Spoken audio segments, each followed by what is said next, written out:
while they sort this out, I am wondering कि topic पे बात करूँ या comedy में लग जाऊँ, because after hearing what you just spoke about, looks like CX and everything is mithya, right? And I feel that I'm actually the real comedian today. And I can go and talk about comedy rather than CX because for most of us, at the end of the day when we go to sleep, we feel like whether we are really talking about the customer or is there a finance head on top of us who's talking about what is the cost, right? Are we really talking about the customer or are we really bothered about the boss who's going to ask me about the numbers that I'm not going to meet anyways?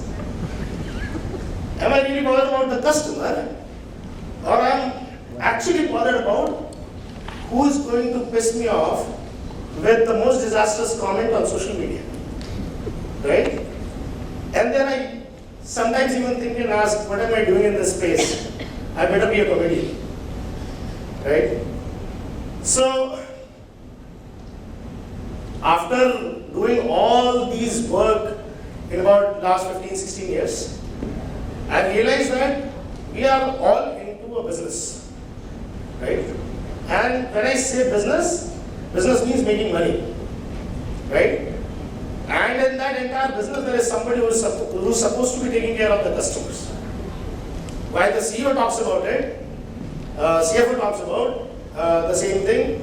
There is a customer advocacy head, there is a customer experience head, there is an experience design head. All those things are done, but how do we really put the customer first, right? We have heard about theories and stories from Amazon, keeping a chair empty so that the customer would come and sit there. We make sure that the chair is not left empty, right? किसी को बुलाओ और बैठाओ, right? So why are we into this situation? I think I'll possibly talk about some more numbers, but before I do that, coming from a technology background, you are talking about AI, machine learning, whatnot.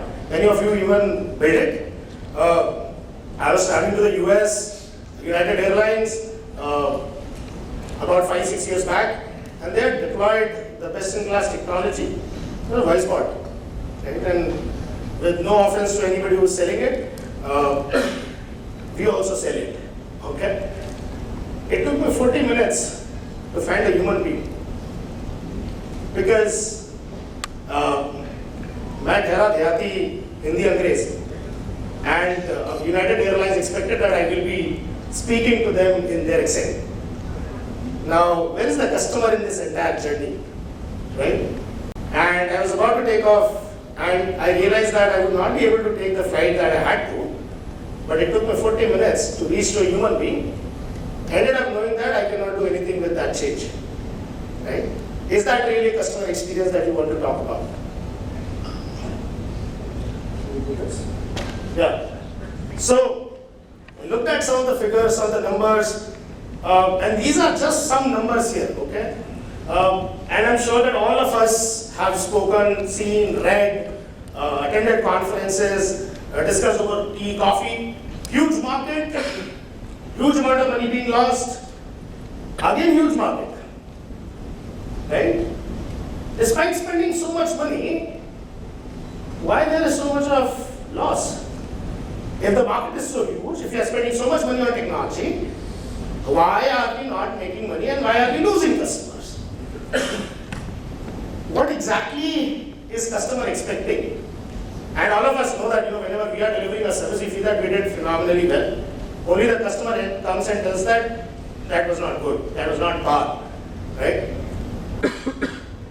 However, again talking about some facts and realities, despite spending so much of money, quality of customer experience fell down, right? So one thing is very clearly established, experience has got nothing to do with the money that you spend, right? So if you are thinking about customer experience, and if somebody from finance is coming and saying that, focus on cost to serve the customer, right? Focus on the metric which would say that your cost to serve the customer is going to go down and the customer experience is going to go up. You would need to think about the fact that it's really about the DNA of the organization, which I think now I can correlate with what you mentioned, is basically about how you are bringing those energies together to serve your customers with whether it is technology or whether it is by keeping humans in the loop, right? If you look at it, there are constant changes that are happening across the world on various matrices when it comes to customer experience. While all these data points are available, I would talk about a few things that are extremely important that we have realized and what we have seen while doing business and while talking to customers. The most commonly used word in customer experience space is sorry. Right? Largely used word, highest usage of any word if there is anything in customer experience space is sorry. So if that is the highest, if that word had the highest occurrence, is it really experience or is it really compensating for experience loss? Right? So I think these are few things that are extremely important for us to know. And I'm not going to give any yarn, but just numbers, and maybe leave this conversation with maybe some more questions, if at all that makes some sense. All of you are customer experience leaders, right? How many of you have got product teams aligned under you? One? Nobody? Now just see, you are delivering experience without having control of experience. Right? Who controls experience? Product. Now it can be towel, it can be stitching, it can be anything. But you don't even have any control on what you are delivering to the customer. And then you have to deliver experience. The problem is, more than 64% of the customers feel that we don't get resolution, but tell me one business who does not measure first call resolution. Right? All of us measure a metric, but the customer doesn't seem to get it. Right? And the question is, how many of you have product teams aligned with CSCX function? How many of you are empowered to make changes to the product or experience because you feel that your customer does not like it? Right? How many of you are asked to close tickets without compensating or gratifying the customer? Cost to serve the customer. Right? I can see some smiling faces, which means it's relatable. Many of the times, if you go to the social listening platforms, and thanks to all these platforms because they've given a lot of insights, and some of the insights is, if you go to social media and find out about any company, irrespective of whichever that company is, they would say that their contact center does not do anything. They kept promising me about 10 things, but today they say, sorry, this cannot be done. And it is possible with any brand in the world. Okay? Now, why does this happen? You are expecting somebody to deliver experience who sometimes even cannot pronounce experience. Right? Expectation versus reality. The point is, whether you are making your processes, your products, your systems simple and efficient enough so that the person who's going to deal with the customers is empowered to deliver what they are supposed to deliver, or your customers are getting what they're supposed to get. Again, a question to all the experienced leaders. How many process or product changes were triggered in last 1 year by your customer VOCs? I'm like, anybody with, say, 5 changes in last 1 year? Awesome. 2, nice. In a room of about 70, 80 people, 2, expectation versus reality. We want the customer experience to go up, but we're not making changes. Is it a gap that we are monitoring? Is there something that we are wanting to do, or is it something like we have to do what we have got? And I'm like, we have to deliver 100% from 20% that we've got. Who delivers experience? People, agents sitting on floor. I have a BPO shop as well that runs about 4,000 people. Now, who's your customer? Your first customer is your agent who's going to answer to the customer. He, she, them, everybody is hopping around with 7 tools because all of us are sitting in a conference and meeting 10 vendors. And we will tomorrow do some experimentations with 3 more vendors. Right? And that person will be required to deliver experience hopping between Freshworks, Zendesk, Yellow, Skate, Genesis, anybody and everybody in the world. Correct? But what do they need? Do they have the right set of tools? Whether your UAT includes your agents or people sitting on floor testing your product implementation. Yes or no? I've seen that because when I go and see on floor, most of the times people even don't know what is the issue. They only follow a script. But for them to know what is the issue, they need tools. But if you go on creating tools, because you've not implemented change in processes, you keep adding on tools, and then there would be one single unified desktop solution that would come, and then again you would implement a solution, but the agent will still be there. 60% of people who are dealing your customer communication, they feel that they don't have the right set of tools, or the way it is presented to them is not right. Again, as I said, all of us think that we are doing really great. Only 11% customer resonate to this fact. Okay. How many of you have quality measurements in your customer service teams? Yeah, 1 to almost 10, 15 teams, right? How many of you measure quality on issues basis? When I say issue, means what issue did the customer face? And how many of you measure it on what was the call quality score, or what was the email quality score, or what was the chat quality score? Yeah? If you're talking about customer experience, you should put the customer first.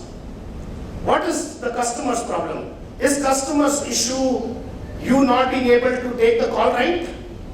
Or is it actually the problem with your organization's product, services, solutions model? It is actually product, services, and solutions, right?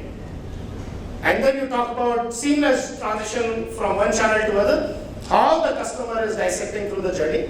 Are we really measuring the quality of your service, not the customer service, but the organization service to the customer from the time the customer started having issues, or rather before even the customer had an issue, and then how did you resolve it? Or is it just still about the calls, emails, and chats, and social media and whatnot?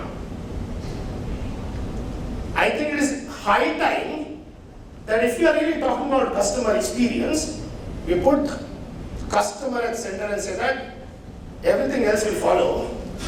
Because the cost to serve the customer will come down if I've got less customer issues. How will I have less customer issues? When my product and processes are such that I continuously improve. I'll give you one example. I had a customer, I had a big customer, and I'm talking about Fortune 100 customer. We were running a program with them, and in our BPO shop, they were continuing to put a penalization metric on quality. And this continued for about a year or so. I went up to them and I asked them, what is the objective of this quality scores that you are putting up, and what are the changes that we have done in this entire one year or 2 year duration? They said that this is basically to reduce the cost. We want to make sure that we levy penalty. Because my KRA is to reduce the cost of outsourcing. My KRA is not to serve the customer. And how do I do that? By putting penalty on your quality scores. Customer sitting somewhere. Right? So it is extremely important that we make sure that we have the right set of tools. Not all the tools, but just the right set of tools. Technology alone cannot do anything. Technology should be an enabler, will always remain an enabler. We have solved problems with technology, whether you talk about autonomous vehicles, whether you talk about retail use case, you talk about theft use cases. Technology is everywhere. But at the end of the day, machine learning is driven by somebody who is training that machine, and that's human being. So from that perspective, the right set of tools should be available to the human beings so that they can deliver the right experience. And that is it. All of us would have, and this basically is all of us. Because you come outside, I'll give you a demo. I actually have a stall. Right? But in this entire process, one thing that we have forgotten, being technocrats, AI, ML, all of that, is where is my customer? And whether we are really talking about customer experience metric or not. We talk about NPS, we talk about customer effort score, all of that, that is fine. But that has to come from the DNA of the organization and then driving process, product, technology implementations that can enable our people to serve our customers much, much, much better.